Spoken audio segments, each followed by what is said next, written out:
Hello, greetings. This is Gilles Mancion. I come to you today to continue this discussion about the spirit world, about this ascension process. For now, I do have time, so I figure that I will continue to speak on the subject, and maybe someday soon I will be very busy with other things, so I will communicate on other matters. Yet it is a continuous process that will continue to go on for quite a while until the whole of humanity and the whole planet is ascended. It will take about 10, 20 years, maybe more, to anchor this energy into the planet, and then it will take about 200 years to transmute all the energies of the earth so it can be purified enough so it can enter into this golden age and then this platinum age and then the age of light and life. And so it is a process. We have chosen to incarnate on this physical body for a little while, so we may as well enjoy it. For now, we pass through this very important portal on the 13th that will remain open. It is a 6-dimensional portal that channels the diamond light. It is very pure light that cleans us, and it opens up to a grid of platinum light that will allow us to integrate this 5th-dimensional reality, where we realize that we are alone. There is no one else but us and God, and we are one with God, and so therefore we are truly alone. There is no one else, and we'll be able to look at other people as just other part of ourselves, other us that are going through that same process. Everybody's got this. We're created in the unity of all that is. And so it is a very powerful.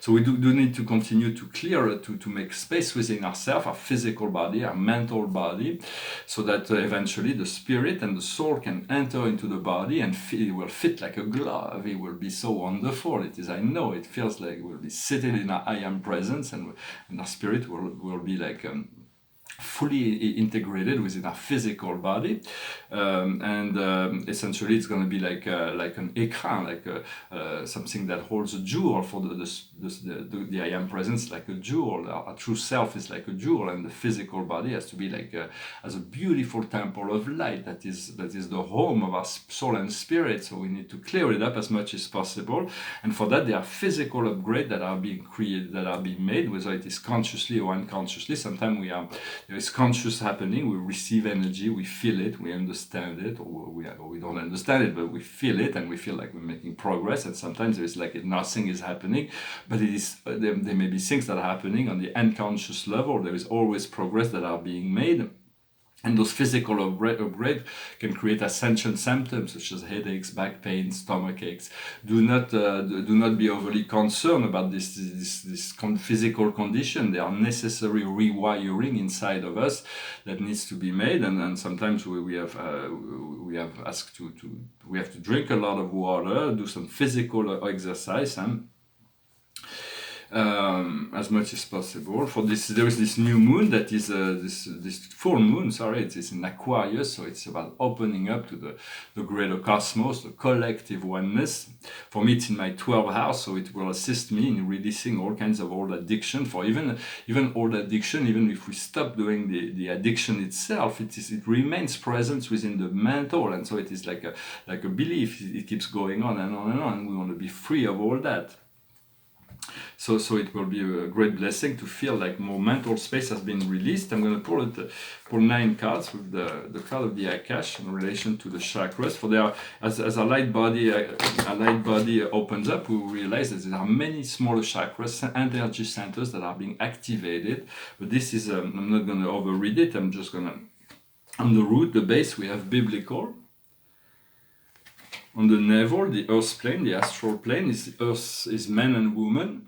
So it is the balance of mental and emotional. It is the harmonization of the divine feminine and divine masculine.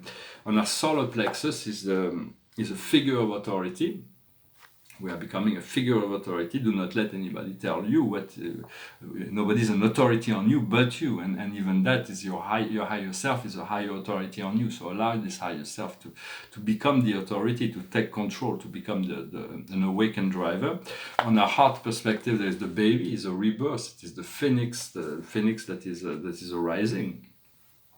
What we communicate is the Celtic. It's the power of magic. It is the power of connecting to the elements.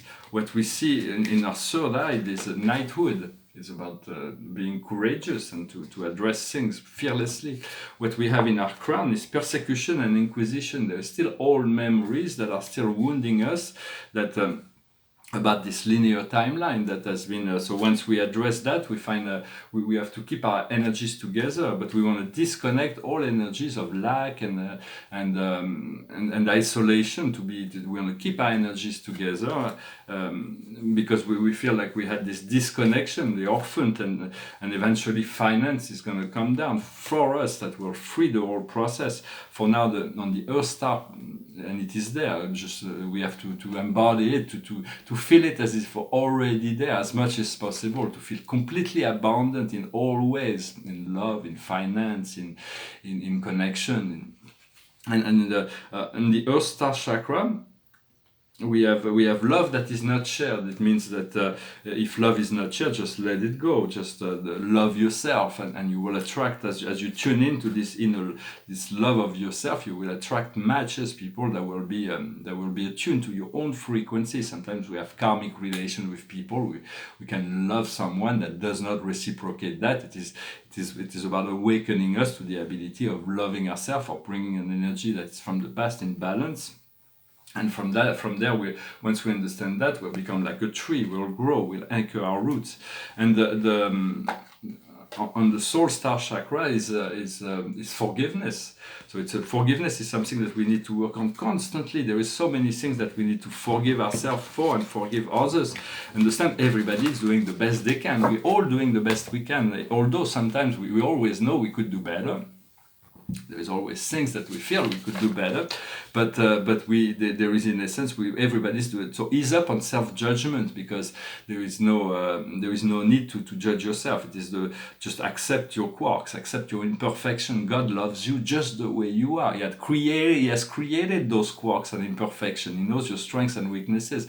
You want to augment your strengths and diminish your weaknesses every day, because if we don't try to move forward, then we have chances we'll be moving backwards in terms of. So it's always about working on ourselves, but accepting the strengths and weaknesses, and understanding you are worthy to be loved by God as you are, to give yourself the love that you need, and give it to yourself, and then you will attract reflection, and you can call on the spirit as you need. The great gods of religion, which they are equal to God. They are one. They are in the oneness of all that is, and they've been asked to supervise certain cultures at different time and space for humanity to grow and evolve. But you can call on the archangel, and the ascended master, and your spirit guides.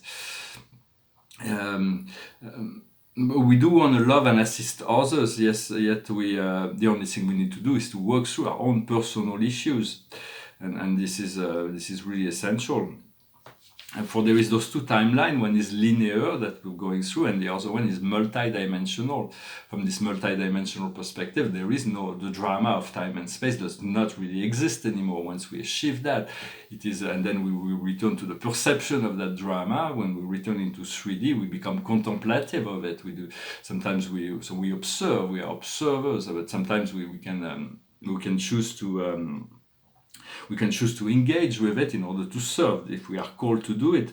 But from the fifth dimensional level, there is no the drama of existence is third dimensional reality is completely non-existent. All those political things are completely just a scene.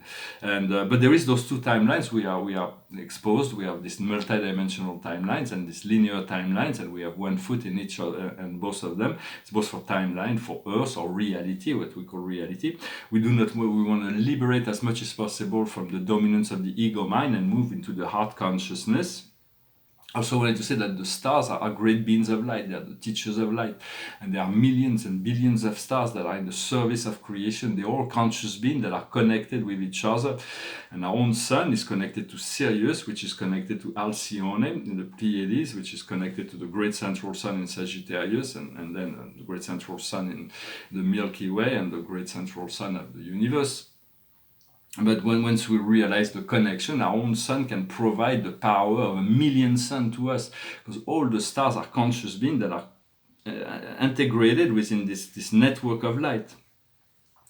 It is important also to, if you feel like it, is to visualize a river of life, to see that the material things are just material, they just serve a purpose as material, but beneath that, on another level, everything is energy, and it's constantly flowing and flowing. And when you observe this river of life, and you are part of the river, you are the river is moving through you. You do not want to trap the energy by beliefs, and so you want to free the energy as much as possible, because when the energy gets stuck, it is like going against the river. And you can see when you're observing the collective river, this great river, there is a lot of energy that are going up the streams, which is creating waves that are creating disruptions. If everybody would go with the flow, the river of the earth would be completely harmonious. For it is we are made of this collective energy, and we have to deal with all the collective energy. And so it is about observing all of that, but do as much as possible not to trap your energy, to let it flow as much as possible. And so essentially this is what I wanted to talk about, to release the mental blockages, for there'll be this diamond light is really essential. It is very powerful. You can tune in, connect through meditation. I hope this message was interesting for you. I'm going to finish with a song, and pull one more card with the Archangel Tarot. And for the painting behind me, it said I am that I am. It's part of 7 paintings on that subject. Repeat to yourself: I am love, I am light, I am love, I am light, I am.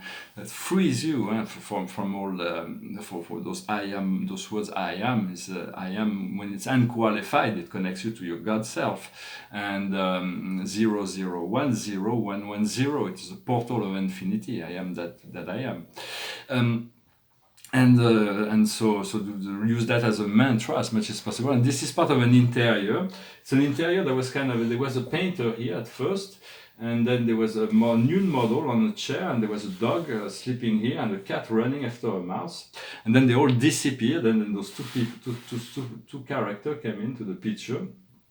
But when we look at the blue light, for when you study, when you want to study an old master paintings, you in order to see the restoration what's beneath it, you use a blue light, and so with a blue light we can see what's under the painting, the undercoats. And so with a blue light we'll be able to see that there was those characters and all kinds of things. But now the painting is finished. I like it as it is. And so it says here, it says God, it's in French, but it's for a quote from Master Tam. It says, God is the truth and the life. As truth and life, God is dynamic and not enclosed in any preconceived ideas. He is surprised, yet he is not surprised, and still he is surprised. He is surprised because he is infinite perfection, but he is not surprised because all things are within his divine will. It's an answer to a question that the spiritual school of non-being was questioning: how can God be surprised? Because God said he was surprised by the realization of someone, and he says God cannot be surprised, but he's surprised because as infinite perfection, God is all things, so he cannot. He has all character, all aspect, and of the truth. And so everything we have, he has more of it. And so it's about communicating, becoming one with that one, continuing to connect to that source, that inner self, that inner self. It's all within that the connection will be made. I finished with a song. It's an invitation to traveling. Since it is a gray sky today, so I sang it. It goes like this. Oh, the leaves are brown, and the sky is gray, and the sky is gray. I've been for a walk, on a winter's day, I'll be safe and warm, if I was in LA. California dream, on such a winter's day.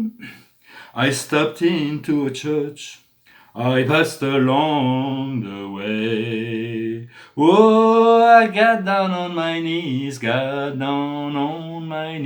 and I pretend to pray, You know the preacher likes the cold, He knows I'm gonna stay, California dream, on such a winter's day. Oh, it's a little bit premature for it's winter in the southern hemisphere, but here it is summer. I'm gonna pull one more card. I don't know if I forgot to pull a card in the French reading. And so the card of the day is the Six of Gabriel.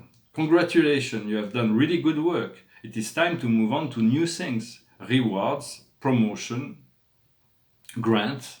So it is about victory, but it's not something, it is a stepping stone to something else. I wish you a wonderful day, a wonderful full moon in Aquarius, and I will return to you shortly. Thank you very much. Namaste.